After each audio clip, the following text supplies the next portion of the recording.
आचारसंहिता लागण्याची चिन्ह आजपासून आहेत असं आपण सांगितलंच आहे. भंडारा गोंदिया लोकसभेवर दावा हा राष्ट्रवादी काँग्रेस पक्षाच्या महायुतीच्या माध्यमातून राष्ट्रवादी काँग्रेस पक्ष लढेल, त्या प्रतीक्षेत आम्ही आहोत. प्रफुल्लभाई पटेल आणि अजितदादा येणाऱ्या 2-3 दिवसात तशा सूचना आम्हाला देतील असं आम्हाला आशा आहे. पण भाजपने दावा केलेला आहे की आमचे सिटिंग खासदार आहे, ती जागा आम्हीच लढू. भारतीय जनता पक्षाने जरी दावा केला असेल तरी महायुतीचा घटक पक्ष म्हणून ती सीट राष्ट्रवादी काँग्रेस पक्षाच्या कोट्यात येईल असं 7 तारखेला सांगण्यात आलेलं आहे.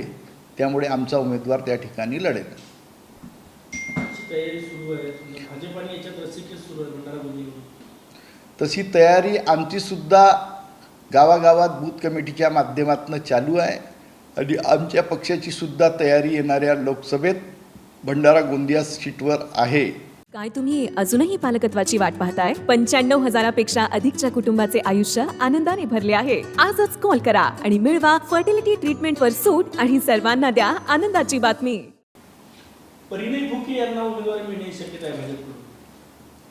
ते त्यांचा व्यक्तिगत प्रश्न आहे की सिटिंग खासदाराला देतात की परिणय फुके यांना देतात.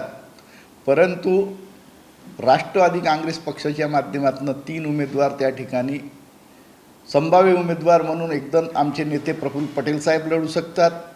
2ऱ्या क्रमांकावर मी सुनील फुंडे लढू शकतो. 3ऱ्या क्रमांकावर नानाभाऊ पंचबुधे लढू शकतात.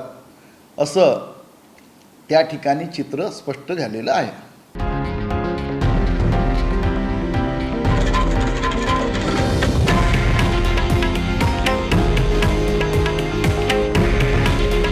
हे आहे देशातील नंबर 1 न्यूज नेटवर्क आणि आपण पाहत आहात TV9 मराठी. काळजी तुमची, हित महाराष्ट्राचं.